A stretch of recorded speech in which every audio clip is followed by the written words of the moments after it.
Yo, what's going on, everybody? It's your man, JD Darius, the one and only host of the Open Court Conversation. Now, today, we're going to get a little fun with this episode. Let me tell y'all, boys, I think sometime this week, I think I was on TikTok or what have you. I was just scrolling a little bit trying to find some new material for my next episode. I come across Marvin Bagley. If y'all don't know who that is, Marvin Bagley, Marvin Bagley was him when he was in college. In the league, he's been okay, but injuries and development, it kind of messed up the way that his career was supposed to go. I saw him, he dropped a snippet of his new song. I'm listening to it, I'm like, okay, he kind of nice with it. And then I scrolled right after, I see James Wiseman. He got his own song that he just released. And I'm like, hold on, what's going on? So instead of them boys playing basketball, they rapping. Why? And I realized something. Hoops and rap, they're different games, but they all the same grind. Like, say, for example, you warming up before the game, right? You listen to some music on your phone, you feel? You either listening to Young Boy, you listening to Drake, you might be listening to some old school stuff like Lil Wayne or Jay-Z. But you gotta think about it too. The mentality of both a rapper and a hooper is the same thing. Because they deal with the same things. They deal with the pressure. They deal with the confidence, criticism, performing in front of folks. Have one bad night, one bad game, one bad performance, people go from butt. So that's what we're gonna talk about today. Today, the name of the episode is Different Games, Same Grind. We're gonna talk about the crossover between hoop and rap. And we're gonna start off with my favorite example. This man is my favorite basketball player of all time. Like, you can say anything you want about this man, I will fight you over it, literally. And it's pound for pound, he's pound for pound the greatest player to ever play in the NBA, and it's the one and only Mr. Allen Iverson.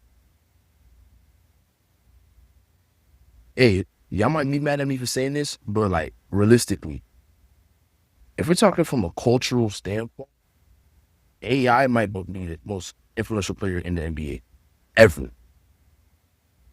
Not even player, probably one of the most influential athletes that we've ever seen. Because it ain't even just about the music that I'm talking about right now. I'm talking about his image, who he was as a person. Because at the end of the day, every single industry that you see out there is a business. So, everybody's going to try to be corporate in some way, shape, or form. But AI said, I ain't doing that. I'm going to be myself. That's why AI, as soon as AI came into the league, he got drafted in 96. I mean, it did take a while, but once AI came into his self, y'all saw the braids, y'all saw the tattoos, y'all saw the baggy, and yeah, y'all saw him just being his self, being confident, all of that. Y'all boys seen that, and the whole world was paying attention. After that, you got players doing the exact same thing he did. It got to the point, because the league ain't like that, they had to go back to the corporate. Them boys had to give a dress code out to the players. Them boys could only show up in suits or whatever. Obviously now in 2026 is different. You got guys like Shea or Kyle Kuzma. You got guys like that. Or Russ, they got fits now. Like, them boys low-key clean with it. But it wasn't always like that. And you could say that AI, he made it lit, but he kind of ruined it for everybody in the process. But that's just the consequence that he had to pay for being real. And back to hoop and rap. Did y'all know that Allen Iverson was a rapper at some time? At some point, he was a rapper. I bet y'all didn't know that. So, I think this was the year after he went to the finals with the Sixers. AI got signed to a label, and he recorded his own album. And from what the streets had heard from the album, because, it didn't get released, from what they heard, it was like, yo, he low-key snapped with it. The only problem was because he said some things that people took offense. So it got to the point because of that, the commissioner of the league at the time, Mr. David Stern, may he rest in peace, he ended up bringing AI in for a meeting, and he read his lyrics out loud. So AI's listening to him read the lyrics, and he's like, he said this himself in the interview. He said, yo, I'm like, nah, I can't do this, bro. So because of that, unfortunately, we never got to hear Allen Iverson in his true form as a rapper. But there is one song that is available out there. I'm putting y'all boys on game.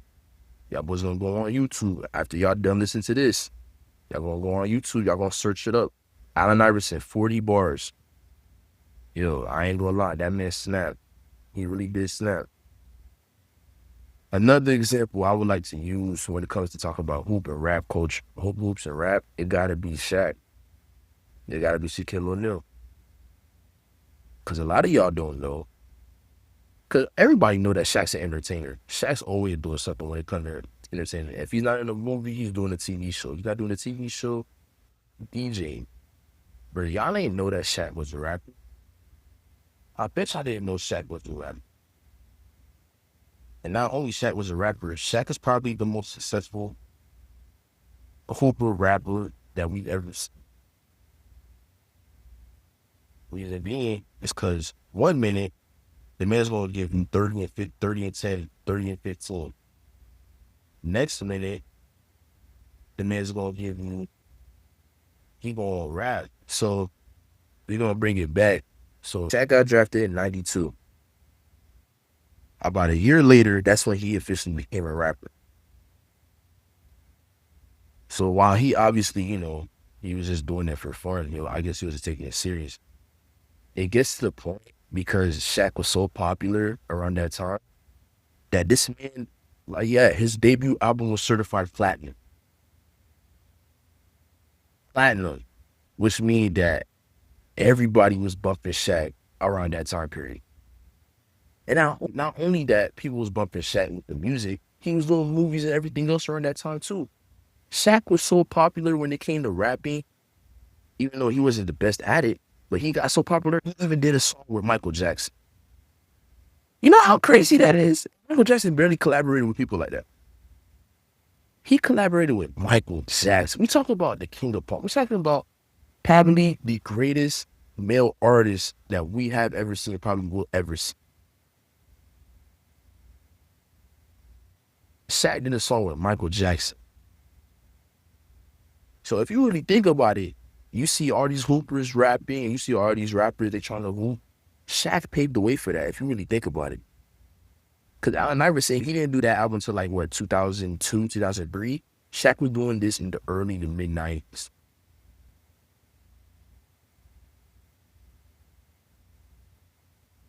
And not only he was rapping, he was DJing too. So yeah, Shaq definitely paved the way. Another person that paved the way, but this time he paved the way for rappers to try to hoop. The legendary Master P, dog. What y'all know about Master? Make us say na na na na na na na na. But yeah, Master P, I'm gonna tell y'all about Master. Master, his whole family, like, yeah, him and his brothers, they were all hoopers. But I think he was the most successful one because this man, Master P, was so nice coming out of high school. He ended up getting an offer from the university to go play with. And obviously, things didn't go the way it should have went. He ended up dropping out, going to different school, and then became the man that we all know today. But this man, Master P, in the prime of his career, decided to go play semi-pro ball, right? He played semi-pro for a little bit, and he was hooping. But apparently his coach said that he wasn't NBA material.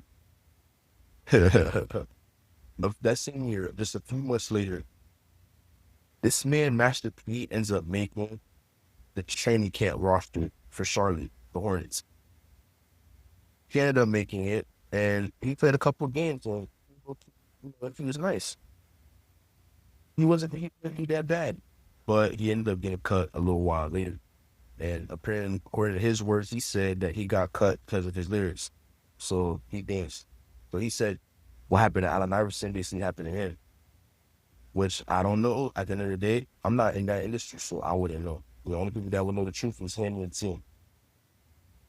And then after that, that's the thing he did that with Charlotte. He did that in '99. That same in the fall, he ended up playing with the Raptors. A lot of y'all didn't know about this too. The man scored 8 points in the preseason. And yeah, he scored 8 in the preseason game, and he ended up getting cut right before this. So it goes to show At the end of the day, hoopers want to be rappers, rappers want to be. I could go on and on and on and on about guys that do both. Like, look at Damian Lillard. Damian Lillard is one of the greatest players that we've seen in recent memory. He's probably the greatest shooter in the league right now, just behind Curry. And he a rapper too. They a rapper too. They ain't going certified gold. He ain't certified gold and platinum every now and again.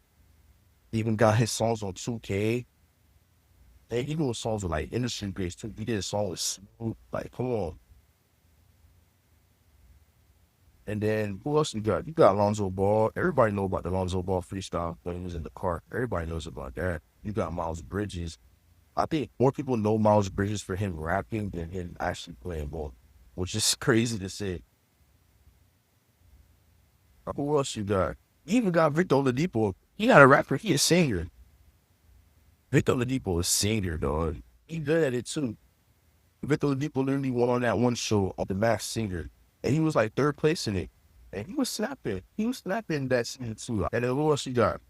Yeah. And then more rappers that try to be hoopers. You got 2 Chainz. 2 Chainz actually played D1 ball back in the day. Played D1 ball. And then after that, things didn't go the way it was supposed to. And he ended up becoming somebody that's respected in the industry. He's literally grew up and played AAU basketball with KD, Michael Beasley, even Lethal Shooter.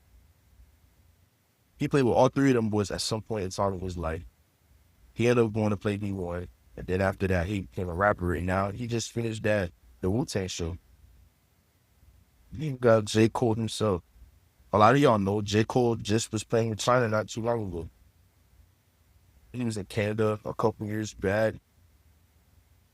So, yeah, it goes to show, like, hoops and rap are way more connected than you think they are. Y'all wouldn't think so, because it's just like, yeah, just because we listen to it don't mean, like, we embody it, but hoop and rap is the same thing. There's just different ways to play the game.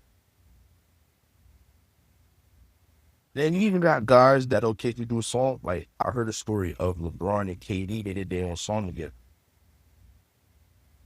I don't think we ever got it out, but they did. They did. But yeah, y'all boys, man. On that note, we are going to conclude this episode. Different games, same grind. So I want to thank y'all boys for tuning in. Thank y'all for the love and support. And on that note, this is your man, J.D. Gary, so we will see y'all next week.